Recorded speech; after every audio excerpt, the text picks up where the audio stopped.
Hello, good morning. मेरा नाम है अजय और हमारे दिनेश शेफ ने एक अच्छी सी डिश बनाई हुई है, उसका नाम है डोसा। तो लेट्स चेक करते हैं इसको कैसा बना हुआ है।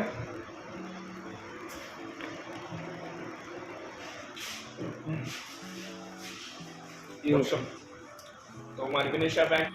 तो वीडियो शुरू करने से पहले अगर वीडियो अच्छा लगे तो लाइक शेयर कमेंट जरूर करें और साथ में चैनल को सब्सक्राइब करें। शुरू करते हैं वीडियो।